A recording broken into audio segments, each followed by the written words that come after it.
జగిత్యాల జిల్లా మాల్యాల మండలం కొండగట్టు అంజన్న ఆలయ పరిశుభ్రతపై ఫోకస్ పెట్టిన అధికారులు వినూత్న పద్ధతికి శ్రీకారం చుట్టారు. భక్తుల పాదాలు స్వచ్ఛందంగా ఉండేలా గర్భగుడి ముఖద్వారం వద్ద స్ప్రింక్లర్లు ఏర్పాటు చేశారు.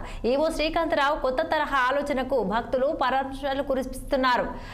పైప్ లైన్ కు అనుసంధానించిన ఈ స్ప్రింక్లర్ల ద్వారా గర్భగుడి ప్రవేశ ద్వారం వద్ద ఆటోమేటిక్ గా నీరు పిచికారీ అవుతుంది. దాంతో భక్తుల పాదాలు శుభ్రమై ఆలయ ప్రాంగణం పరిశుభ్రంగా ఉంటుంది. రానున్న నవంబర్, డిసెంబర్, జనవరి నెలల్లో సమ్మక్క సారక్క జాతర సందర్భంగా కొండగట్టుకు భారీగా భక్తులు తరలివస్తారని, ఈ స్ప్రింక్లర్ల వ్యవస్థ మరింత ఉపయుక్తంగా ఉంటుందని ఆలయ ప్రధాన అర్చకుడు కపీంద్ర శర్మ తెలిపారు.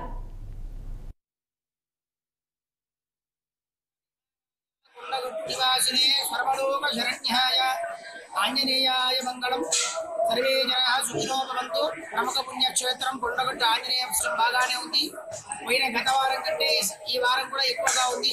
రానున్న సమ్మక్క సారక్కను పురస్కరించుకొని మనకు నవంబర్, డిసెంబర్, జనవరి 3 కూడా ఎప్పటివాడ కొండగట్టు భక్తులతో గిటగిటలాడుతుంది. చాతుపరి సేవాకాలం తీసుకుంది. 6 గంటల నుంచే భక్తులకు దర్శనం కూడా కల్పించడం జరుగుతుంది. కాబట్టి భక్తులందరూ కూడా కొండగట్టుకు వచ్చి స్వామివారి యొక్క దర్శనం చేసుకుని విహారాయ కొండగట్టు నివాసినే సర్వలోక శరణ్యాయ ఆంజనేయాయ మంగళం.